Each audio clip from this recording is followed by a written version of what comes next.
నన్ను తప్ప ఇంకెవ్వరిని పెళ్లి చేసుకోకూడదు అనుకుంటున్నాను. నువ్వు చాలా అందంగా ఉన్నావు. చిన్నప్పుడు అమ్మా నాన్నలు మనం భార్య భర్తలు అంటుంటే అర్థం తెలియక అవునులే అనుకున్నాను. కానీ కొన్నాళ్ల తర్వాత మన ఇద్దరం దూరం అయిపోయాం. మిమ్మల్ని నేను దాదాపు మర్చిపోయాను. నాకు వెంకటరమణ అనే అబ్బాయితో పరిచయం అయింది. తనంటే నాకు చాలా ఇష్టం. నేను అతన్ని పెళ్లి చేసుకుందాం అనుకుంటున్నాను. నువ్వు అతను ప్రేమిస్తున్నావా? అయినా పర్వాలేదు, పెళ్లి మాత్రం నన్నే చేసుకోవాలి. నేను మిమ్మల్ని పెళ్లి చేసుకున్నా నాకు ప్రతి క్షణం వెంకటే గుర్తొస్తాడు. మీకు దండం పెడతాను, దాన్ని అర్థం చేసుకోండి.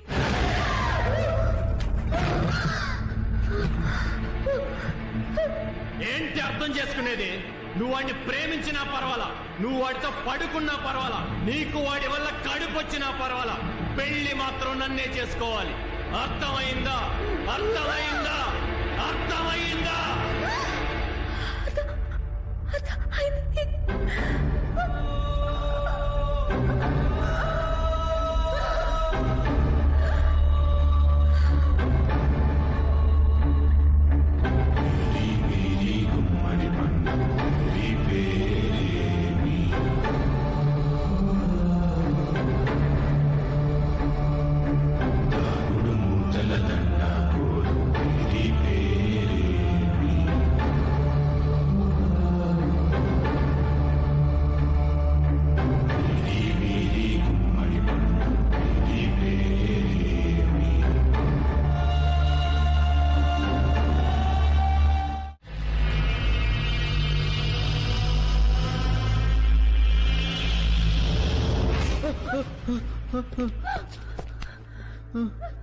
నిన్నే నన్ను ప్రేమించింది?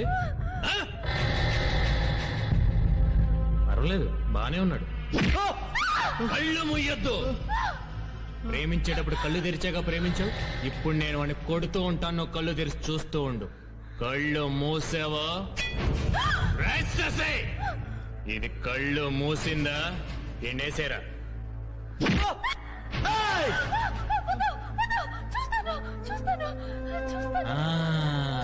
ప్రేమంటే అది. చూడు,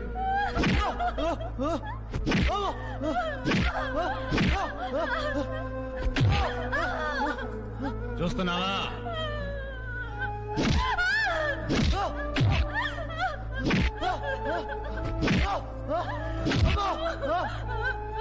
చూస్తున్నావా? చూడు చూడు, చూస్తున్నావా?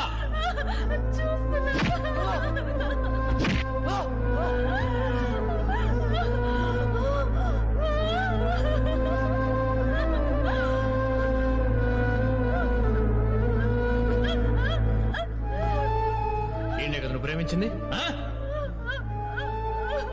బాగున్నాడు. రే, దేవుళ్ళకి రక్తం అంటే కడగండి. బాబు గారు చేయి పైకెత్తండి. కడుగు.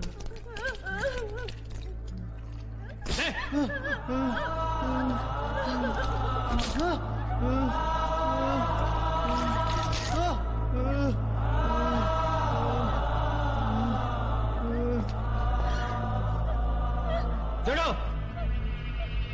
చూసావా ఎంత అందంగా ఉందో? ఇది కావాలరా నీకు? ఇది నాకు కాబోయే పెళ్ళాంరా. పెళ్ళాం అంటే ఏంటో తెలుసా నీకు? తెలుసా?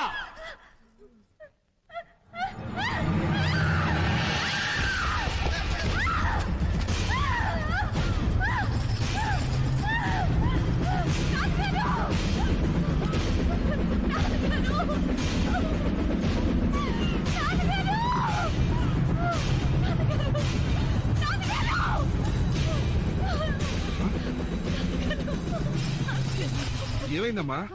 ఏమైంది? నేను చెప్తా. నీ కూతురికి నాతో నిశ్చితార్థం అయింది. వీడితో రంకేషాలేస్తుంది. ఇది మీరు పెంచిన పద్ధతి. ఏంటి మావ కంగారు? పెళ్లి అయిపోద్దునా? పెళ్లి అయిపోతే మీ పరువు పోద్దునా? మీ ఇంటి పరువు పోతే నా ఇంటి పరువు పోయినట్టు కాదు.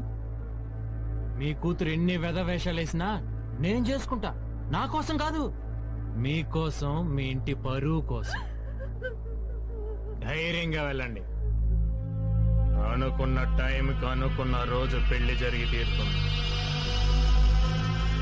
అమ్మాయి అమ్మాయిని తీసుకెళ్ళండి. ఏయ్, లే, లే, లే.